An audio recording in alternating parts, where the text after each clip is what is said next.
Banjar Adat Kutu Kelot, Desa Petulu, Ubud Gianyar menyelenggarakan Lomba Penjor Galungan bekerjasama dengan Kauri Group yang diikuti 150 peserta. Lomba penjor ini diharapkan mampu menjadi wahana penyaluran kreativitas seni generasi muda dan melestarikan budaya sekaligus mendalami filosofi penjor galungan.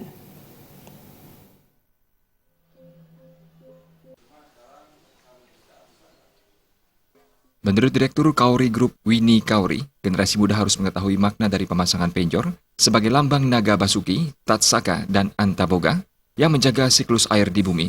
Harapannya adalah manusia bersyukur atas berlimpahnya hasil bumi yang ditandai dengan penggunaan pala bungka dan pala gantung pada hiasan penjor.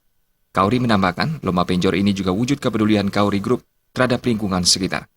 Bungkah pala gantung, bagaimana kita bersyukur terhadap hasil bumi yang dihasilkan dalam 1 kurun 6 bulan ini bisa kita terapkan dalam satu penjor dengan ikon penjor galungan.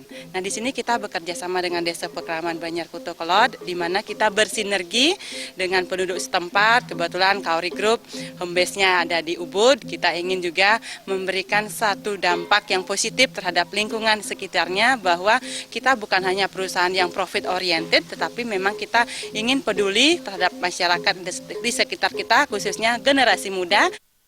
Menurut Kalian Adat Banjar Kutu Kelot Wayan Swartika, lomba penjor galungan diikuti 150 kakak pengarap di Banjar setempat. Lomba ini diharapkan menginspirasi generasi muda Kutu Kelot tentang makna dan filosofi penjor galungan.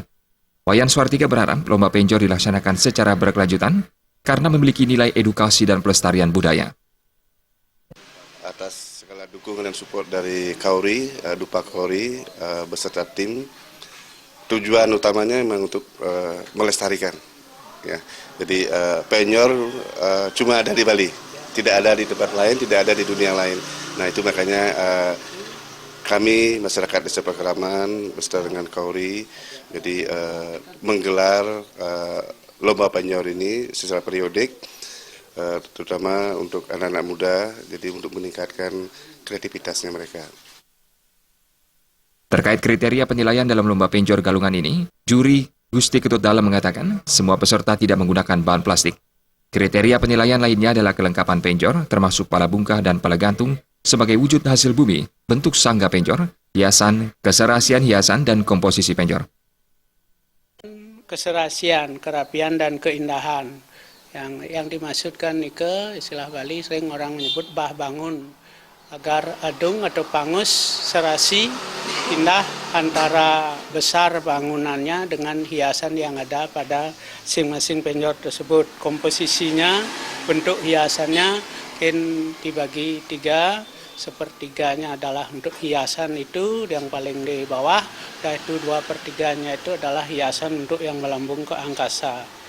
Rangkaian penjor keseluruhan itu tidak diperbolehkan atau mengurangi nilai menggunakan segala bentuk plastik itu. Lomba penjor galungan ini melibatkan 5 juri yang berasal dari Banjar Kutu Kelot dan 2 orang juri independen. Agus Sudiatmika dan Joka Andika, Bali TV.